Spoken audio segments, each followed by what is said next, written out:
নির্বাচন কমিশনের সকল সদস্য এদিন তাদের ভিতর থেকে সম্পাদক ক্রীড়া ও খেলাধুলা মোসাম্মদ নার্গিস, সম্পাদক বিতর্ক ও সাহিত্য বিষয় মোসাম্মদ ফাতেমা খাতুন,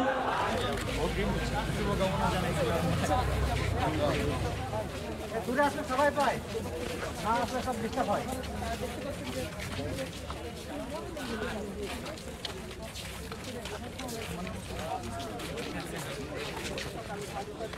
আমার হয়তোবা কর্মী ছিল না, যারা ছিল সবাই আমার সাবেক, আমার সিনিয়র ভাইয়েরা আছেন, আমার ব্যাচমেটরা ছিল, আমার ছোট ভাইয়েরা অক্লান্ত পরিশ্রম করেছে, দিন রাত এক করে পরিশ্রম করেছে। তারা শহীদ মিনারের মাঠে ঘুমাতে হয়েছে।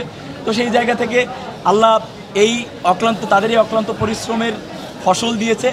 এবং সিনেট সদস্যবৃন্দ আছেন আকিল বিন তালেব, ফাহিম রেজা সহ সকল নির্বাচিত প্রতিনিধি, সবাইকে আমি আমার পক্ষ থেকে শুভেচ্ছা জানাই এবং সবাইকে এ বিজয় শুকরিয়ার মাধ্যমে উদযাপন করার এবং নিজ নিজ ধর্ম অনুযায়ী উদযাপন করার এবং শিক্ষার্থীদের ম্যান্ডেট অনুযায়ী তাদের কাজ করার জন্য আহ্বান জানাই।